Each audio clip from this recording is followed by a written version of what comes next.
তোকে না 10 দিন 10 মাস গর্ভে ধরেছি, তোকে যে হারাতে চাই না।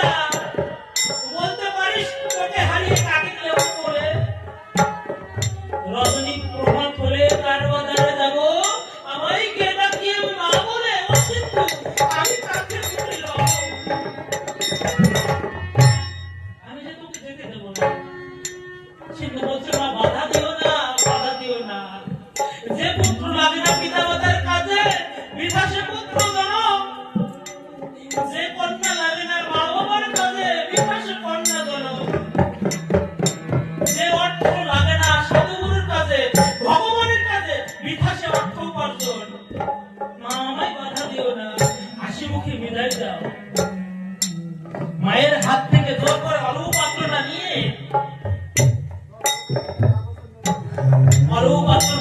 সিন্ধুমণি মায়ের চরণে প্রণাম দিয়ে বাবার পিপাসার জলে চলেছে সরজপুরে। ঘোর অন্ধকারে পথ ভালো দেখতে পায় না, কখন উঁচু খেয়ে পড়ে যায়, কখনো ওই জঙ্গলে কাটা,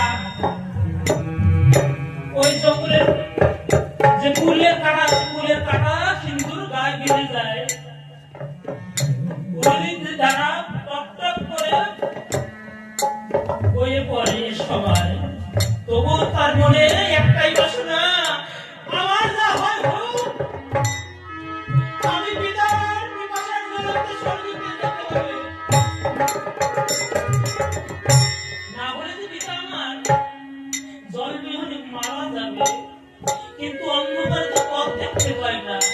সিন্ধু কি করছে, ওই জোনাকি পোকাকে নয়নের জলে মিশে আত্মনাদ করে রাখছে। ওরে জোনাকি, তোমাকে বলে রাখি আজ আমার বান্ধব হয়ে তোমার পিঠে পিঠে আরো জেলে আমায় পথটা দেখিয়ে দাও। আমার বান্ধব পিতা জল বিহনে কাতর পিতার পিপাসার জল দিতে যাবো আমি স্বর্গে। জোনাকি একটিবার এসে তোমার আলো জেলে পথটা দেখিয়ে ওই বালকটির দুনয়ন জলে দেখে জোনাকি এসে মিটি মিটি আলো জেলে তার পথ বাহির করে দেয়।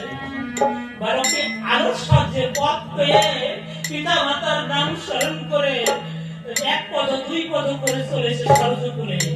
যখন সরজপুরে পৌঁছায়, যখন অরণ্য পাত্র দিয়ে জল ভরিবারে